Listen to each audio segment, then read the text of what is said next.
Fala investidores, como vocês estão? Tudo bem? Hoje vamos falar sobre os indicadores de endividamento, os indicadores mais importantes da análise fundamentalista. Para vocês terem uma ideia, eu estou gravando esse vídeo no dia 18 de janeiro de 2023, bem no olho do furacão do caso das lojas americanas, aonde foi encontrado um rombo, uma dívida de 40 bilhões. Portanto, investidores, vamos falar de cada um desses indicadores, como eles são calculados e principalmente como interpretar, como entender e utilizar cada um desses indicadores durante o processo de escolha de uma ação. Sem mais delongas, vamos ao vídeo.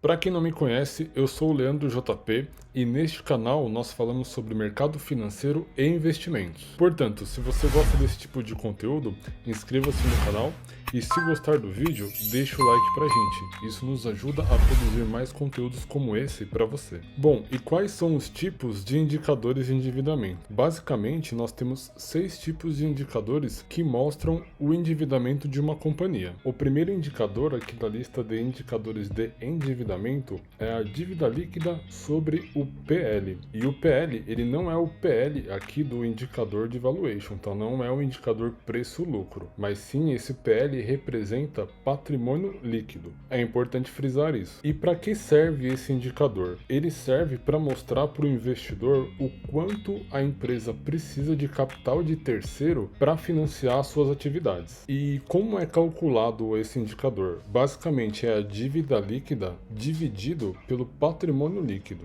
A dívida líquida, ela representa a soma dos empréstimos e financiamentos de uma empresa após a subtração do caixa. Já o patrimônio líquido representa a soma do total de bens e direitos que uma empresa possui, subtraído do total de obrigações financeiras e débitos. Portanto, o resultado dessa divisão representa o quanto de capital de terceiro, de dinheiro de fora que a empresa precisa para financiar as suas atividades. Bom, e como nós investidores usamos esse indicador? Quanto menor for o resultado dessa divisão, melhor para o investidor e melhor para a empresa, pois isso significa que ela não precisa de tanto capital de fora, capital de terceiro, e realizar as suas atividades. Caso o resultado dessa divisão seja muito elevado, isso significa que a empresa precisa de um alto capital de terceiro para se financiar, ou seja, é uma empresa altamente alavancada. E isso não é um bom sinal, tanto para o investidor quanto para a empresa. Um exemplo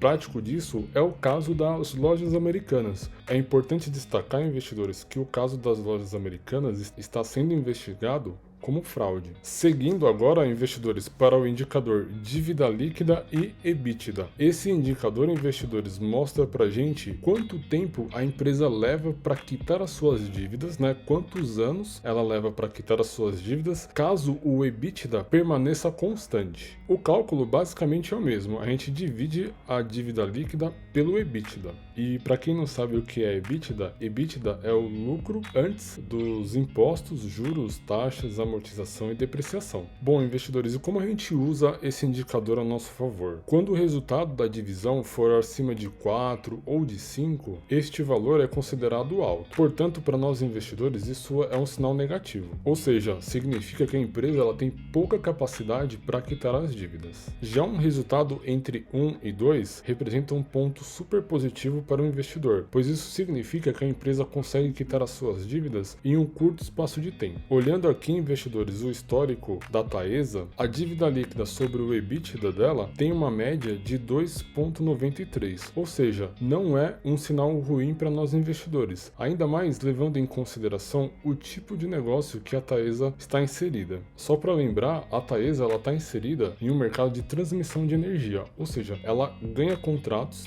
em leilões que o governo realiza, e esses contratos são de longuíssima duração, entre 10 e 20 anos. Ou seja, para a companhia, ela ter uma dívida barra EBITDA alto não é problema, porque ela tem um horizonte de lucro muito bom pela frente. Seguindo agora para o próximo indicador, a gente vai falar aqui de dívida líquida sobre o EBIT. O indicador dívida líquida sobre o EBIT, ele é muito parecido com o dívida líquida sobre o EBITDA, porém ele mostra a capacidade em anos da empresa quitar as suas dívidas somente com os lucros. Como vocês perceberam, investidores, o cálculo é o mesmo, divide um pelo outro. E como nós usamos esse indicador? A lógica ela é a mesma do indicador anterior, ou seja, quanto mais alto for esse valor, pior é para a empresa e ruim para nós investidores, pois a empresa demora mais tempo para quitar as suas dívidas com a sua lucratividade. Sendo assim, quanto menor, melhor para a empresa e melhor para nós investidores. Isso mostra que em pouco tempo a empresa consegue quitar rapidamente as suas dívidas somente com a sua lucratividade. Olhando aqui o histórico da Taesa, ela tem uma dívida sobre o EBIT com uma média de 2,48, mostrando para nós investidores que é uma empresa muito saudável. Agora vamos seguir para o próximo indicador. Agora a gente vai falar aqui do PL sobre ativo. Lembrando que o PL não é o indicador preço-lucro, mas sim patrimônio líquido dividido pelo ativo. Esse indicador mostra para nós investidores o impacto dos ativos em cima do patrimônio líquido da companhia. A lógica de cálculo dele é a mesma, né? Divide-se o patrimônio líquido pelos ativos, gerando para nós um fator aqui, por exemplo, de 0,39. E como que a gente utiliza esse indicador ao nosso favor? Esse indicador mostra para nós investidores a saúde da empresa no longo prazo. Sendo assim, quanto mais próximo de 1 for o resultado da divisão,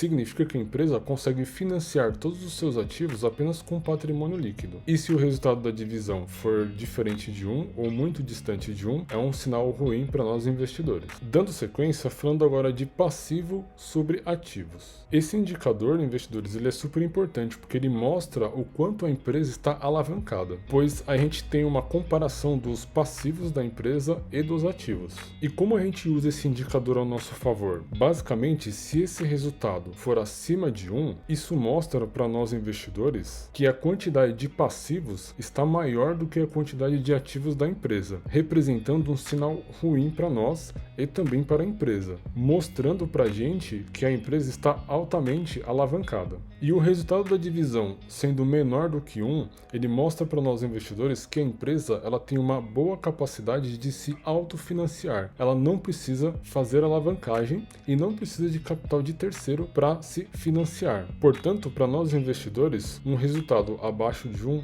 é excelente. Agora, por último, liquidez corrente. Esse indicador mostra para o investidor a saúde financeira da empresa, pois ele compara o ativo circulante contra o passivo circulante. E como usar esse indicador na hora de escolher uma boa ação? Se o resultado dessa divisão for maior do que 1, representa um excelente sinal para o investidor, pois a empresa ela possui uma boa capacidade de pagamento. Porém, se esse resultado for menor do que 1, representa para nós investidores um sinal negativo, pois a capacidade de pagamento dessa empresa está muito ruim. Porém, se o resultado da divisão for igual a 1, isso significa que a empresa está equilibrada. Ufa, acho que agora acabou. Bom, investidores, os indicadores de endividamento são fundamentais na hora da gente realizar uma análise fundamentalista, pois uma empresa muito endividada está fadada à falência. Vide aí o caso das lojas americanas, né? Então, durante o processo de análise fundamentalista,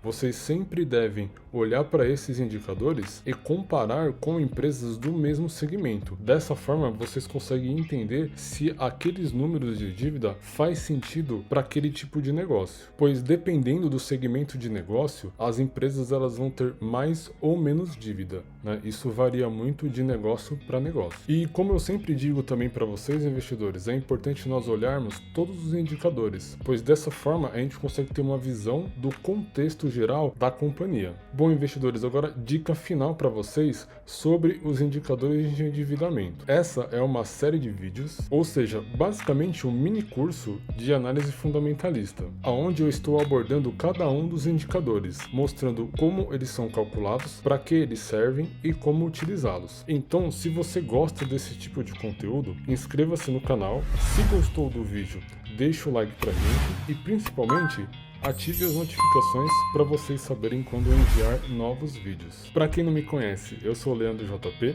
e esta é a Tríade.